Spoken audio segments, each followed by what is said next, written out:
Shalom. First and foremost, I want to give all praises, honor, and glory to Yahweh, Bahasham, Yahweh Shai, Bahasham, Rachak Kodesh. Double honors to the elders and the apostles of Great Millstone, and peace and blessings to the elect. And today we're going to go into the book of Habakkuk, the 3rd chapter. And in this chapter, it mainly deals with Yahweh Shai's return, which Habakkuk is pretty much singing, about when you read this.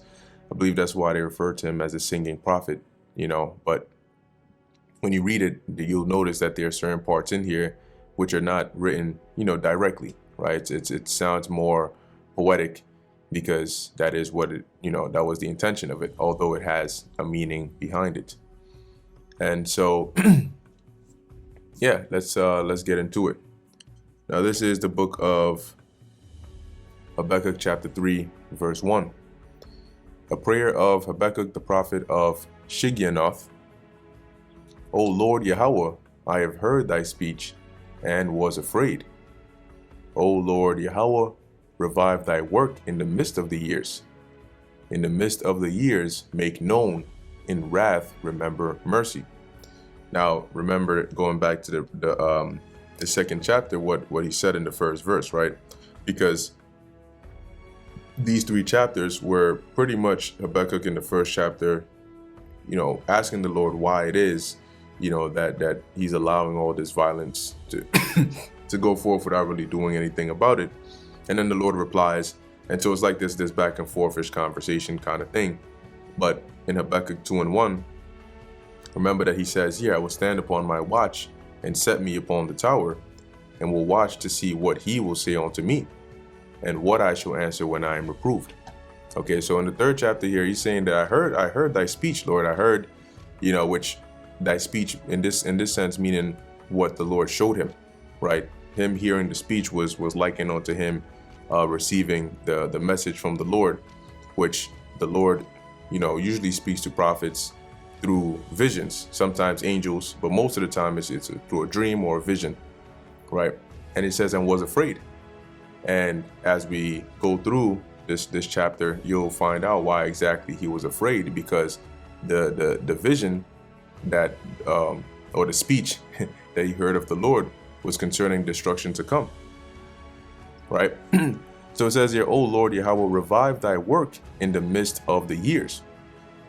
And when you go into a couple of these words here, what Habakkuk is pretty much saying is, make your presence known again. Your deeds, the reason why the world reveres you and fears you as the one true living power, right? Because for a period of time, even at this point in time, which was the reason why Habakkuk was complaining in the first place, was that all this wickedness is going on, yet, it seems as though, like it says in Ecclesiastes 8:11, sentence against an evil work is not executed speedily. Therefore, the hearts of the sons of men is fully set in them to do evil, roughly paraphrasing. See, so he's saying, Lord, revive thy works, make your works, your presence, your deeds known again in the earth. In the midst of the years, make known. And of course, throughout history, the Lord has done certain things here and there, but now, in this time is when the Lord is really making it known, primarily by taking us from that dead state and bringing us back to our nationality, our heritage. And the Lord is working. Right now, a precept for this is Psalms 119 and 126, which reads, it is time for thee, Yahweh, Bahasham Yahweh Shai, to work, for they have made void thy law. See, and so that's what the Lord is doing, starting with us being woken up and coming on the scene. But also it's going to go into the judgments and the prophecies that have been said of old being fulfilled in this time. And at the end of that, there's going to be no mistaking and no forgetting who Yahweh Ba'ashem Yahweh Shai is. It says, in wrath, remember mercy. And Habakkuk says that because he's seen the level of wrath which the Lord is going to bring.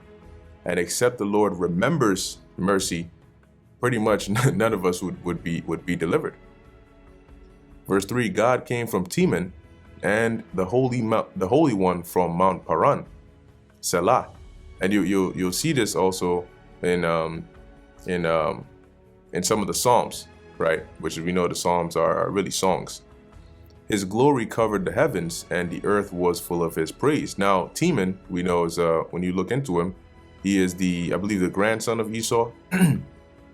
Right, it says Teman, son of Eliphaz, grandson of Esau, and one of the dukes of Edom. And as it says here, right, he God, which the word God there is Allah, which is a power, right? And we know that in this case it's going to be Yahushai, came from Teman, and the Holy One, referring to the same person here, from Mount Paran, which Mount Paran is right around or not too far from Mount Sinai in the wilderness, where we were around during the time of the book of Exodus, right? And this also lines up with Isaiah, I believe 63, which Isaiah asks, "Who is this that cometh from Edom with dyed garments from Basra?" Now, similar to how when you read in the scriptures, sometimes you come across Jerusalem, and it's not always talking about the actual physical land, Jerusalem, but more so the people, wherever they are. And it's similar when it comes to Esau, because sometimes you'll hear reference to Seir or Edom or some location where Esau used to dwell. But in that precept, it might not actually be talking about that physical location, but rather where they dwell today. So sometimes you may see Edom or like Teman, for example, but it would be referring to the primary habitation of Esau, which would be America or Babylon, right? But as it says here, Salah, his glory covered the heavens, and the earth was full of his praise. And his glory is going into the chariots, okay? Because when Yahushai comes back, as it says in Psalms 60, I think it's 68 and 11? No, 68 and 17, right? The chariots of God are 20,000, even thousands of angels. The Lord is among them, as in Sinai in the holy place. See, so when the Lord comes back, he's going to come with the thousands of heaven, and the chariots are pretty much going to block, the skies. They're going to fill up the skies. Okay. And the earth was full of his praise. And when you go into that word praise, it means glory, because the Lord is going to be glorified. When all is said and done, his glory is going to go throughout the earth. And that's when you read in the book of Revelation, I forget exactly where it is, but it talks about a new name, right? Which really goes into a refreshed name, meaning the Lord's name and his glory is going to be reinstated in all the earth once again. And that's going to be fully, started when Yahushua makes his return. Verse 4, and his brightness was as the light. He had horns coming out of his hand, and there was the hiding of his power. Now, his brightness was as the light is just putting emphasis on the glory of the Lord's return, because usually you attribute brightness and light and shining onto something like glorious or being praised. It says he had horns coming out of his hand, and there was the hiding of his power. Now, when you go into these words, which in this chapter and other chapters as well, it emphasizes all the more why you have to look into these words, because sometimes you read it and it's translated as one English word, which has a completely different meaning than what is actually said in the Hebrew. So when you go into the word horns, you'll find out, as it says, I believe the Hebrew word there is Quran. Quran, it says horn. And one of the definitions here is of rays of light. Okay, and this is referring to the lasers that are going to be coming from the Lord's chariots, because those lasers are pretty much concentrated fire, right? Which fire is just light, or fire emits light. Okay, so those rays of light, right, which are mentioned as the horns here in Habakkuk 3 and 4, are referring to the lasers that are going to come from the Lord's chariot. And as he says, he had horns coming out of his hand. And when you look into the word hand, you have here in the Hebrew yad. But what's also interesting is one of the definitions, right, you have hand, which is like the physical hand. You can also have hand, which represents figuratively power or control, right? Job 9:24, the earth is given into the hand of the wicked, meaning that the wicked would have control or power over the earth for a period of time. But one of the definitions here, as we keep on reading, is axle, or it says axle trees or axle. Okay, and when you actually look up a axle, I'm sure, especially, those who are more, technical and interested in cars and stuff like that, you'll probably be more familiar with it. But an axle, as it says, or axle tree, is a central shaft for a rotating wheel or gear. So it's pretty much this thing right here that connects these two wheels. Like if you're dealing with a car, you have these two wheels and you have this part that connects it so that they're in sync, right? They move together and it keeps them connected. Okay, but if you notice, the axle has to go through a center or a certain portion within this wheel. Now, in no way, shape, or form am I saying this is exactly how chariots operate. I have no idea how the chariots operate, but this is just like a spiritual extrapolation that I found interesting, which is one of the definitions for hand being axle, right? And when you read the actual verse, it says here he had horns coming out of his hand, meaning he had laser beams coming out of his chariot. Now, when you usually think of a chariot, or today they'll call it like a UFO, if we type in something like laser beam from UFO, you'll typically see like an image of a disc-shaped chariot, right? Something like this, or something like this, or something like this. All right, I'm trying to see if there's an even a pretty straightforward basic one. If not, maybe we'll just go with something like this one here. Now remember, when you read in the book of Ezekiel, I believe is the first chapter, he describes one of the chariots that he saw as a wheel, right? Like a wheel in the midst of a wheel. So that's what you kind of see here, right? You see the outer wheel, and then you see the inner wheel. And this is like the main common depiction of a UFO whenever people think of UFOs, even though we know the chariots have different shapes and sizes, right? But if you look at this wheel, a wheel in the midst of a wheel, and you think of an axle, which pretty much connects two wheels, that axle goes through right in the center of this wheel. Okay, so if you can sort of imagine Habakkuk saying here that these lasers are coming from out of his hand, coming from that axle. So if this was like a disc-shaped chariot, you can imagine like the laser coming from here, right? If this was one disc and you had another disc up here, the axle would be right in the center, right in the core of that inner disc, right? So just like a little visual as to when those lasers actually come out of those chariots.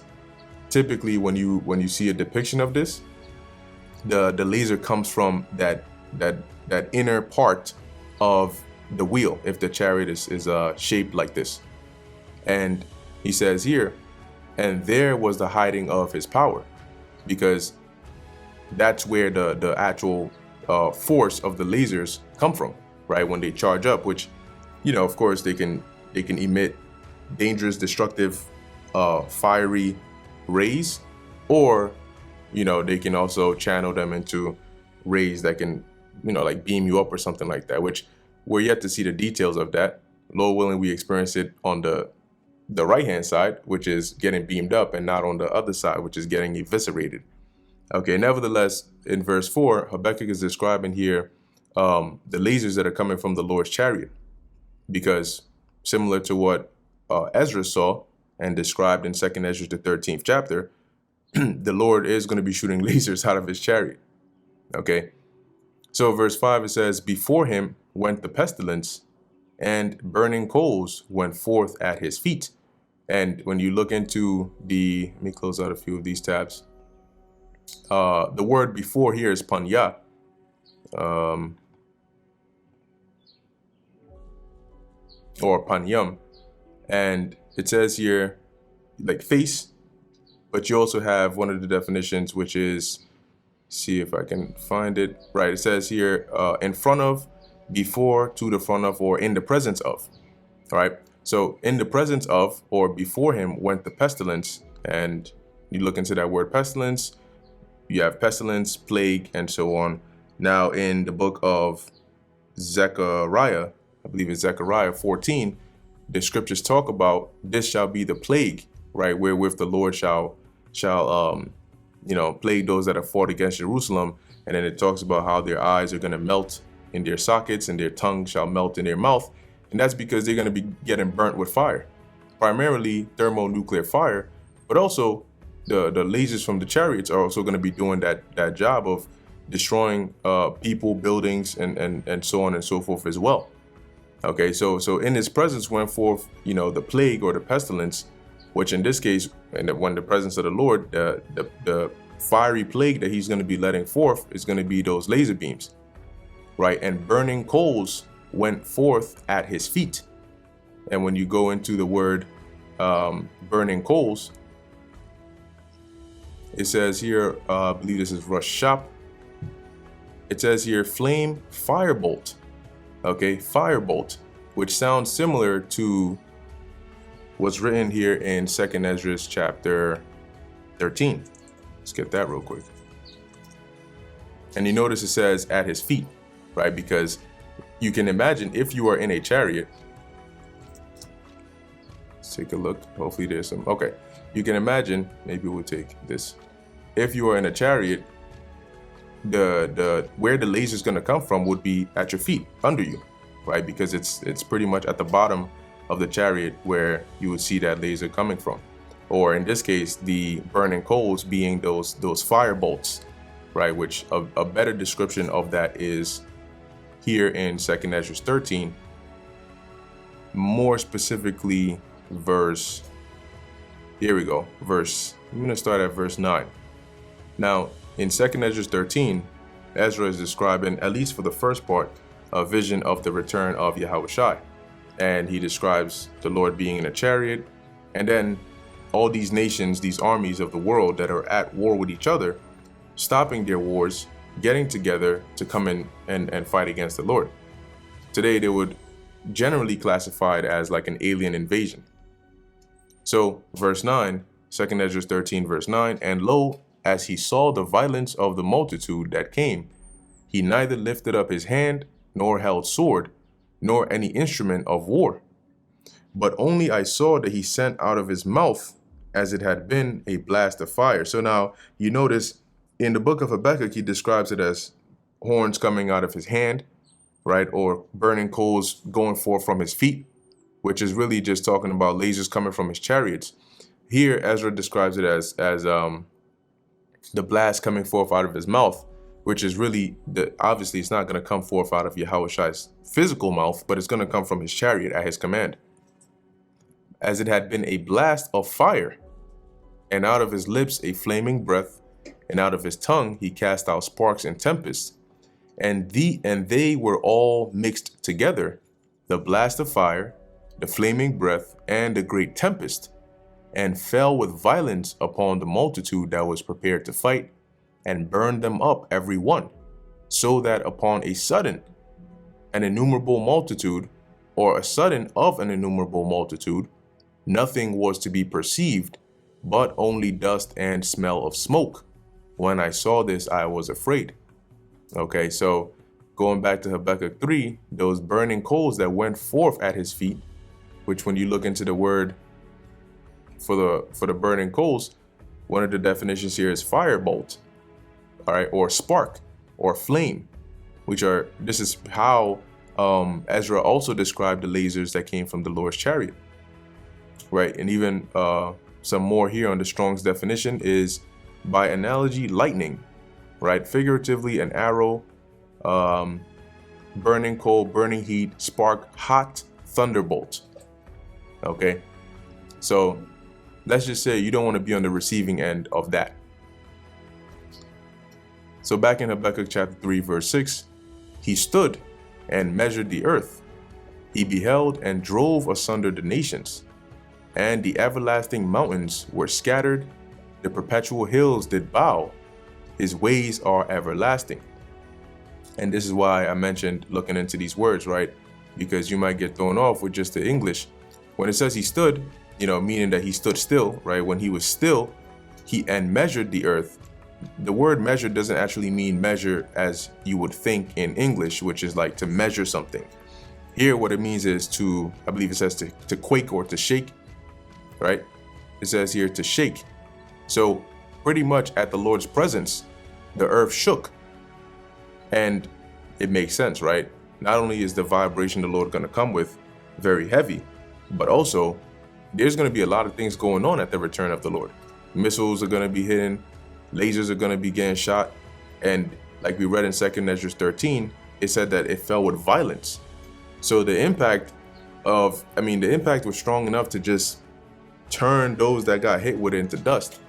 Don't you think that would cause a shaking in the earth as well? Of course. It says he beheld and drove asunder the nations, and the everlasting mountains were scattered, right? Meaning they were pretty much destroyed. Let's go into a couple of those words, right? The everlasting mountains were scattered. We have here to scatter, to be dispersed, to shatter, to dash to pieces. And that's going to be by way of the destruction that the Lord is going to bring. So continuing, it says here, the everlasting mountains were scattered, the perpetual hills did bow. His ways are everlasting. Now, when you, for example, bow, generally you go down, right? It almost looks like you get shorter because now you're not at your actual height. You come lower. Well, a mountain or a hill doesn't have the ability to actually bow. So in order for a mountain to bow, it would have to be crushed. And that's what's happening here at the return of the Lord. These mountains and these hills are literally, in a sense, going to be destroyed because there's going to be lasers flying around. There's going to be missiles flying around. But also, the mountains and hills also represent the various governments, right? And those various governments are also going to be pretty much destroyed and subjected under Yahweh Shai. There are certain aspects or certain parts of the scriptures that refer to mountains as governments and also hills as like lesser governments. And then there's times when they're referred to in the actual literal sense. So one example would be if you go to the book of Isaiah, the 2nd chapter, Isaiah 2 verse 2, and it shall come to pass in the last days that the mountain of the Lord's house shall be established in the top of the mountains, and shall be exalted above the hills, and all nations shall flow onto it. Now, the mountain of the Lord's house. Now, although Jerusalem is a hill country, right, on a mountainous range, this is referring to the government, okay, of the Lord's house, not an actual physical mountain. So this would be an example here of where a mountain is not referring to necessarily like the physical, but more so in a body or a governmental sense.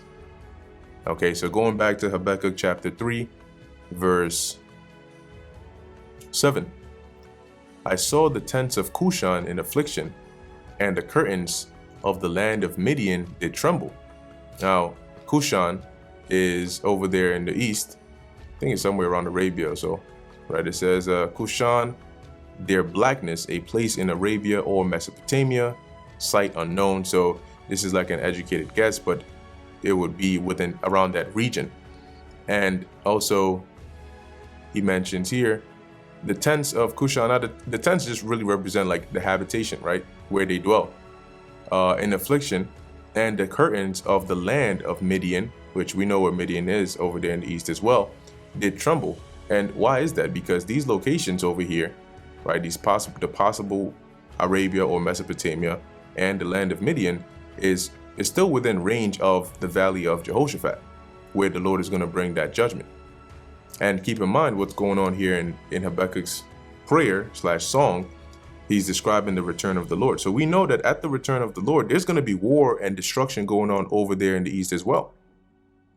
Okay, so as he's saying, he sees the Lord, coming. He sees the lasers that are coming from the Lord's chariots, the destruction, the mountains, being destroyed and crushed, the affliction of the people over there in in Cushan and Midian, right? This is why they're going to be trembling, because of all the destruction that's going to be happening. Verse 8, was the Lord Yahweh displeased against the rivers? Was thine anger against the rivers? Was thy wrath against the sea? That thou didst ride upon thine horses and thy chariots of salvation? So, and when you go into this, Habakkuk is saying, were you mad at the seas or the rivers? Because like that, I mean, you're pretty much destroying everything. Even the rivers and the seas ain't safe. Okay, it says that thou didst ride upon thine horses and thy chariots of salvation. Now, the horses are not literal horses. The horses here also represent chariots. And to prove that, let's go to Revelation chapter 6. Verse 1. This is Revelation chapter 6, verse 1. And this is a vision that the Apostle John saw. And I saw when the Lamb opened one of the seals, and I heard, as it were, the noise of thunder, one of the four beasts saying, come and see. And I saw, and behold, a white horse, and he that sat on him had a bow, and a crown was given unto him, and he went forth conquering and to conquer. And this white horse represents the Lord's chariot. He that sat on him was Yahushua. Okay, and I want to see if it's in the same. Okay, so it's not in the same chapter. I think it's actually in Revelation 19. Let's see if we can find this. It mentions here. Let's see. There we go. Revelation chapter 19, verse. I'll start at 13. And this is also, as you can see, the return of Yahushua, right? So it says here, and he was clothed with a vesture dipped in blood, and his name is called the Word of God. And the armies which were in heaven followed him upon white horses, clothed in fine linen, white and clean. So those white horses, we know that they're not actual literal horses, okay, but they're actually representing the chariots that the angels are also going to be coming in. So going back to Habakkuk chapter 3, as Habakkuk is asking, was the Lord upset with the rivers, the oceans, because everywhere is getting hit. Right, it says that thou didst ride upon thine horses and thy chariots of salvation. Right, going to show the horses, meaning the chariots. Now I want to look up one more word in here. See the word ride. Okay, to mount, to ride. All right, so let's keep on going. And Habakkuk is saying this because he's like, there's destruction everywhere. Verse 9, thy bow was made quite naked, according to the oaths of the tribes, even thy word, Selah. Thou didst cleave the earth with rivers. And when you go into this, when it says thy bow was made quite naked, really it just means that his metaphorically speaking, that is, right, like his bow was unsheathed, because just like a sword, you also have sheaths for bows, right? Look up like a sheath for a bow. Right, you have these things where you would actually keep the bow in as well. And like I mentioned, similar to a sword, if you were to make a sword naked, what it means is you are uncovering it. You're removing it from the sheath, and that means you're getting ready to use it, right? So same thing with the bow.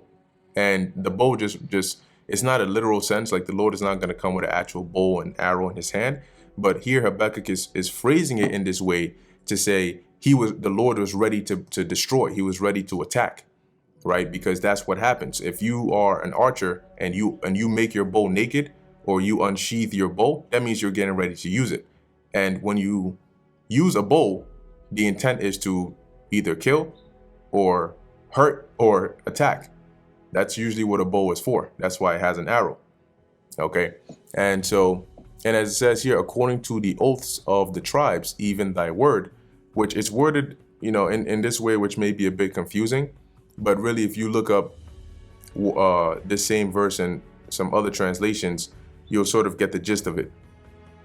So if we look at, for example, the NKJV, right? Your bow was made quite ready.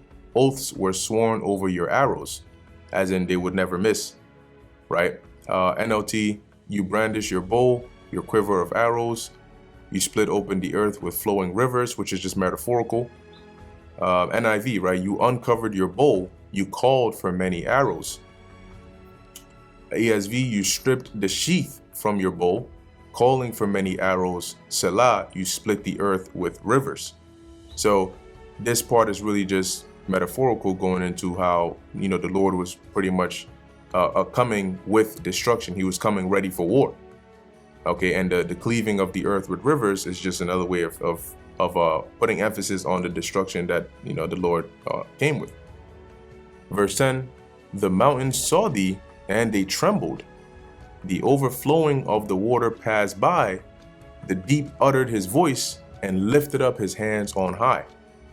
Now, once again, remember, Habakkuk is singing here. So this isn't like similar to some of the chapters in Songs of Solomon. They're not literal. If you read them in a literal sense, you're going to be very confused. That's usually how songs are. They're poetic. They're analogical, if that's a word, right? Where they say, they sing it in one way, but it means another thing. See, so the mountains saw thee and they trembled. The overflowing of the water passed by. The deep uttered his voice. Now the ocean doesn't sing, right? It doesn't have a voice, like we do. Okay. But you can hear sounds from the ocean. It says, and lifted up his hands on high. Now we know also that the mountains represent different governments as well. And they are going to tremble at the Lord's return. And he is going to topple them. That's why even in Revelation, I believe it is 19, it mentions that the Lord had many crowns, right? Revelation 19 and 12, his eyes were as a flame of fire, and on his head were many crowns. And he had a name written that no man knew but he himself. The many crowns are from the conquering of these different governments or these different nations and subjecting them under himself. Okay, and just to give you a visual of, for example, as it says, the water lifting up his hands on high, sort of what I imagined is something like, I think there's a picture that says, where the ocean claps.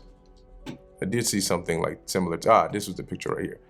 So when you look at something like this, it's really just water. This is like maybe like two waves crashing into each other, or two sides of of the water just smacking into each other. But if you were to look at this with maybe like an artistic or metaphorical eye, it sort of looks like the water's reaching up, right? Almost like with its hands up kind of thing. But all this is just saying is, it's just metaphorical here as we're reading, what is this, verse 10, right? With the deep lifting up his hands on high. Now, for an image like this, for water to move like this, that means, like, imagine you have still waters and then something large just like crashes or hits the water, or maybe there's an earthquake, or there's all this motion going on in the earth. Then you would see the water start to move like this, right? And rightfully so, because at the return of the Lord, the scriptures talk about the earth reeling to and fro, right? You're going to have, missiles are not going to hit just land. They're going to hit water as well. Okay, so there's going to be a lot of commotion, a lot of destruction going on. But in here, this verse 10 is more so Habakkuk being poetic or more metaphorical, representing or putting emphasis on, once again, the destruction that's going to come at the Lord's return, to where even the mountains are going to tremble and the waters are going to utter their voice and lift up their hands on high. Verse 11, the sun and the moon stood still in their habitation. At the light of thine arrows they went, and at the shining of thy glittering spear. Okay, which once again goes into the arrows and the glittering spear goes into the lasers from the Lord's chariots. Now, keep in mind also, you are going to have missiles that are going to be hitting different parts as well. But the sun and the moon standing still is like a continuation of verse 10, right? Like today, somebody might say something like, it's going to be a cold day in hell, the day that I lose to this person. Hell, number one, doesn't exist. But if it did, it wouldn't actually be a cold day in hell, but it's just a metaphorical way of putting emphasis that you would never lose to, like, it would be almost like a natural phenomenon if you lost to this person. So hopefully that makes sense. Verse 12, thou didst march through the land in indignation. Thou didst thresh the heathen in anger. When you go into that word march, it means like to tread. And that's what the Lord is going to do, right? When you go to the book of Isaiah chapter 63, I believe it's 63. Here we go. Isaiah 63 and 4. Really, I start at 3. I have trodden the winepress alone, and of the people there was none with me. For I will tread them in mine anger, right? Like we just read here, that thou didst march through the land in indignation, anger. Thou didst thresh the heathen in anger, because the Lord is going to come back, and he's coming back with wrath. For I would tread them in mine anger and trample them in my fury, and their blood shall be sprinkled upon my garments, and I will stain all my raiment. For the day of vengeance is in mine heart, and the year of my redeemed is come. Okay, so there you go. Basically going to show you that the wrath and the anger the Lord is coming with and what he's going to do. Verse 13, thou wentest forth for the salvation of thy people, even for the salvation with thine anointed. So it talks about the Lord coming back, right? He's going to be shooting these lasers. He's going to be destroying. The earth is going to be in turmoil and in chaos. Okay, he's going to be, as it says, marching through the land with indignation, destroying the heathen. But also, as it says, thou wentest forth for the salvation of thy people, because in addition to the destruction, the reason that the Lord is coming back is to deliver his people, which is also mentioned in Isaiah 63 and 4, because he mentions the day of vengeance is in his heart and the year of my redeemed is come. Who is he coming to redeem? He's coming to redeem his people, the children of Israel. But more specifically, as it says, even for salvation with thine anointed, his anointed ones, which are the elect. So the Lord came, the Lord came not only to destroy, but to bring salvation to his people, primarily starting with the elect. Thou woundest the head of the out, thou woundest the head out of the house of the wicked by discovering the foundation onto the neck, Selah. Now, who is the wicked? The wicked is first and foremost Esau, Edom. Okay, so when it says here, thou woundest the head out of the house of the wicked, it's really going into how when the Lord comes back, he's gonna be destroying. He's gonna get these heathens as well, but the primary target is going to be Esau, Edom, and that primary habitation is going to be Babylon the Great, or America, which is likened onto the house of the wicked when you talk about habitation wise, but also the house of the wicked as in their nation, right? And as it says, by discovering the foundation onto the neck. And a quick precept for that is in the book of Zechariah, the 5th chapter. And in this chapter, it talks about Zechariah seeing this chariot that looked like a flying roll, but he mentions, right, this is the curse that goes forth over the face of the whole earth. And the main point here is in verse 4. I will bring it forth, saith the Lord of hosts, and it shall enter into the house of the thief. Or who is the house, or who is the thief? Esau, Edom. And into the house of him that sweareth falsely by my name, and it shall remain in the midst of his house, and shall consume it with the timber thereof and the stones thereof. Right, going into that, the destroying of it completely. So when you, like it says, discovering the foundation. Now, if you look at a building, when you build a building, you start with the foundation, right? You lay the foundation of the building, but the foundation doesn't remain exposed. You build upon it. And if you want to see the foundation of a building, you need to destroy it. You need to start breaking it down to where you strip away everything that was built on top of it till all that's left is the foundation. But in this case, how is the Lord going to, and that's how you discover the foundation, right? So how is the Lord going to discover the foundation? He's going to destroy it. Okay? All the way down. He's going to totally consume it. Verse 14, thou didst strike through with his staves or staves the head of his villages. They came out as whirlwind or as a whirlwind to scatter me. Their rejoicing was to devour the poor secretly. Now, as it says here, thou didst strike through with his staves the head of the wicked. Now, what ultimately what's going to be, or the head of his villages, ultimately what's going to be, or what are his staves? The missiles, because they are the weapons that Esau Edom made. Obviously, the Lord put the spirit on them to make it. But with those weapons, right, along with the lasers from the chariot, the Lord is going to use it to destroy his kingdom. Okay, it says they came out as a whirlwind to scatter me. And the me is not just Habakkuk in particular, but really is referring to Israel.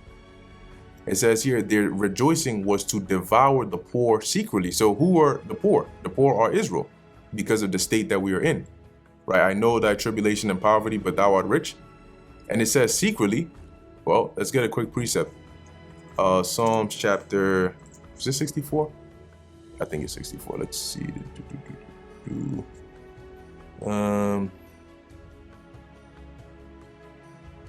Let's see. Here we go. This is Psalms chapter 64, verse 2. Hide me from the secret counsel of the wicked, from the insurrection of the workers of iniquity, who whet their tongue like a sword, whet meaning to sharpen, like a sword, and bend their bows to shoot their arrows, even bitter words, that they may shoot in secret at the perfect. And who the perfect? The Israelites. Suddenly do they shoot at him and fear not. So here, as Habakkuk is saying here, that the Lord is going to destroy them. But here, they came as a whirlwind to scatter me. That was their intention. Their rejoicing was to devour the poor secretly. And so that's what they did, right? Like the Esau Edom, or the wicked, devouring us who are the poor. He does that secretly through different systems that he has implemented. And they do it, but they try to do it in a way where it's not open. It's not openly, obvious. Okay, but if you look at society today, for example, who suffers the most in this system? Us. We're the most oppressed. We're the ones who suffer the most. It's the same system, but Elam, Moab, Ammon, all, they don't suffer when they come here or when they're in the system like Jake does. If you even look at, for example, the prison system, majority of the people in there are Israelites. Okay, so these things are set up really to target and to devour the Israelites, but it is done secretly, to make it seem as though it's just just a regular thing. It just so happens that we just get hit with unfortunate situations. Right, verse 15, it says, thou didst walk through the sea with thine horses, through the heap of great waters. And when you look into the word walk, it doesn't mean to take a stroll. Okay, it says here, let's see, the rock, and it says to tread, right? To march, to tread. So if you go back to Habakkuk 3, as he says here, thou didst walk through the sea, or tread through the sea with thine horses, which are the chariots, through the heap of great waters. Now, on the literal sense, of course, the chariots are going to be going, from one part of the earth to another. The primary target is going to be America, but the chariots are going to be all around the world. They're going to be flying all over in different locations. Okay, which means imagine going from the U.S. over to the east. You're traversing over water, right? But also, when you read in the book of Revelation, it tells you, Revelation 17, it describes here waters or seas being many peoples, kindreds, nations, and tongues. Right, let's go to that. Revelation, here we go, 17 and 15. And he saith unto me, the waters which thou sawest, where the whore sitteth, are peoples and multitudes and nations and tongues. So going back to Habakkuk, thou didst walk or tread through the sea with thine horses through the heap of great waters. So in in a literal sense, like I described with the chariots going to and fro, but also the Lord, when he comes back, he is going to be treading down, like we read in Isaiah 64, upon many peoples and kindreds and nations and tongues, which is going to include heathens, Edomites, and the wicked of our people. That also includes Israelites as well. Verse 16, when I heard, my belly trembled. So you see why Habakkuk said, I was afraid at thy speech. So he says here, when I heard, my belly trembled, my lips quivered at the voice. Now, what's an example visual of this? If you see somebody that's really afraid or about to cry, and you see how their lips start to wobble back and forth, that's like an example of your lips quivering. So here he's saying this is how frightening this vision is of what's to come, right? So my lips quivered at the voice, rottenness entered into my bones, and I trembled in myself, that I might rest in the day of trouble. When and similar to what Ezra said when he saw the destruction coming as well, right? What was Ezra's sentiment about that destruction when he saw it in a vision? Let's read that real quick. I think it's let me just word search it. It might be 2 Ezra 16, but let's go over. That's right, 2 Ezra 16 and 17. Woe is me, who will deliver me in those days? And like it says, the beginning of sorrows and great mournings, the beginning of famine and great death, the beginning of wars, and the powers shall stand in fear. The beginning of evils, what shall I do when these evils shall come? See, so that's like the what Habakkuk is saying here is when he saw this, he was afraid. Okay, and as it says here, he trembled in himself, right, that I might rest in the day of trouble. That when this destruction comes, that I might find rest. Right? When he cometh up onto the people, he will invade them with his troops. Right? And when Yahushua comes back, those troops, right, which we read, I should have probably kept this tab open. Revelation 19, those troops here being the armies, right? Revelation 19 and 14, and the armies which were in heaven followed him upon white horses, clothed in fine linen, and white and clean. So when the Lord comes back, right, when he cometh onto the people, he will invade them with his troops. So what does it say in Zechariah 5? He's going to enter into the house of the thief. He's going to come with his chariots and with the angels, okay, to destroy and to deliver. Now, when you actually read this 16th verse in like other translations, they word this last part more so like he is going to bring destruction upon those that invaded us. But I think it makes more sense in the King James Version how it's worded, right? That he will invade them with his troops. Verse 17, although the fig tree shall not blossom, neither shall fruit be in the vines. The labor of the olive shall fail, and the fields shall yield no meat. The flock shall be cut off from the fold, and there shall be no herds in the stalls. So and this is going to be because of all the destruction, right? There ain't going to be the fig trees are not going to blossom. There's going to be no fruit on the vines, no olives. The fields are not going to have any meat. The flocks, and basically because of all it's representing all this destruction, right? But what Habakkuk is saying is, though all this is going to be happening, yet I will rejoice in the Lord Yahweh. I will joy in the God of my salvation. Why is that? Because even though the Lord is coming back and is going to be very terrible and scary and destructive, that it's through that process that we gain salvation. Okay, and that's why he's saying that he's going to rejoice still, because this is going to be the work of Yahweh Ba'Shem Yahweh Shai in the process of delivering us and, granting us salvation. Lord willing, we be of that number. So guess what? We're going to rejoice too. Verse 19, the Lord Yahweh, God is my strength. He will make my feet like hinds' feet, and he will make me to walk upon mine high places, to the chief singer on my stringed instruments. Now, I mean, this pretty much means the Lord is gonna when He makes your feet like hinds feet, He's gonna make you, you know, secure and agile, right?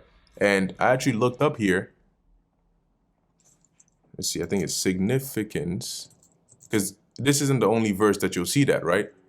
So if we look up significance of hinds feet, there's actually an article that goes into this a little bit. I think it's this one here. And, you know, it gives some pretty good information here. Just to add a bit of context, once this loads, I think it was this website. Maybe not. 1 second. Let's see if I can find this. What was this? High places. There we go. I think it's this one. Yep. Let's see. There we go. So what exactly is hinds feet? So it says here, a hind is a female deer that can place her back feet exactly where her front feet stepped, not 1 inch off. She is able to run with abandonment. In times of danger, she is able to run securely and not get off track. The hind is able to scale unusually difficult terrain and elude predators. See, so in this instance, if the Lord makes your feet like hinds feet, you know, you're agile. He basically puts you in a position to where you can you know, escape. You don't slip, you don't fall, right? You stay right on track. And He will make me to walk upon mine high places, which, you know, in a nutshell, He's going to raise you up. In order to walk upon high places, you have to be raised up onto those places. Okay, and that's pretty much what Habakkuk is saying here. And that's the end of Habakkuk, the 3rd chapter. Like I mentioned before, in a nutshell, it's really his prayer or song about the return of Yahushai and the things that's going to entail. However, because it's a song, a prayer, you know, it's in a poetic sense, you know, it's not written in a direct manner. You know, it's written, you know, with like, you know, metaphors here and there and so on and so forth. And also with a lot of these different chapters, once you really get the gist of what's the overall message being conveyed in the chapter, majority of the verses in there are really just to emphasize that point, you know, to explain that point. Okay. So with that, Lord willing, this is edifying to the elect. In closing, I want to give all praises, honor, and glory to Yahweh, Bahasham, Yahushai, Bahasham, Rakha Kodash. Until next time, Shalom.